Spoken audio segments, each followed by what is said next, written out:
Доверието се печели трудно, с всяка една тренировка, с всеки един матч. Всички се страхуваме провал, включително и аз.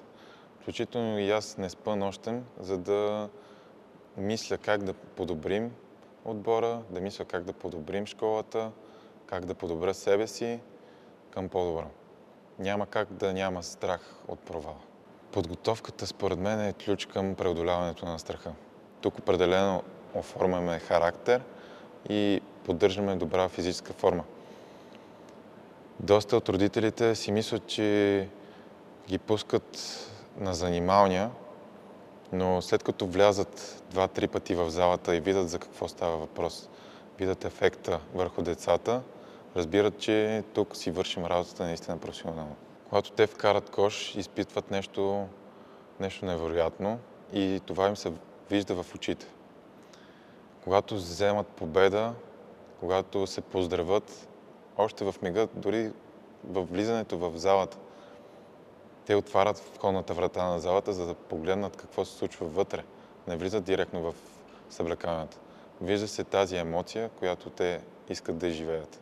Аплодисментите са важни за отбора. Това е нещо, което вдига настроението в мига, в който те трябва да падат духом, а аплодисментите определено ги вдигат.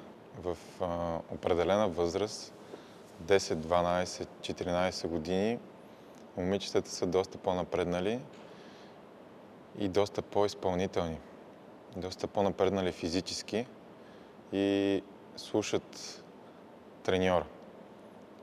Вече при момчетата е малко по-сложно с задържането на вниманието и постигането на високи спортни резултати.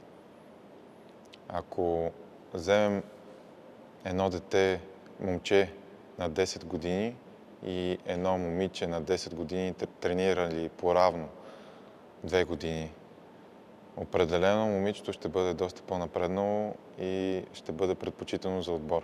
Правим обучение на децата как да се хранят, с какво да се хранят, кога да се хранят. Те трябва да са напълно наясно, че преди тренировка трябва тяхният метаболизъм да е готов за тренировка. В днешно време имаме проблем с junk food, тези бързи храни, които развалят метаболизма, не може да се изкарат по никакъв начин от тялото. Стремим се да им говорим да ги избягват и да водят здравословен начин на живот. Не говорим за диета, говорим за нещо, което да им бъде изградено като навик. В момента, в който влязат в магазин, да знаят какво да си купат, да прочетат етикета и да знаят, че това ще е полезно за тях, а няма да им навреди.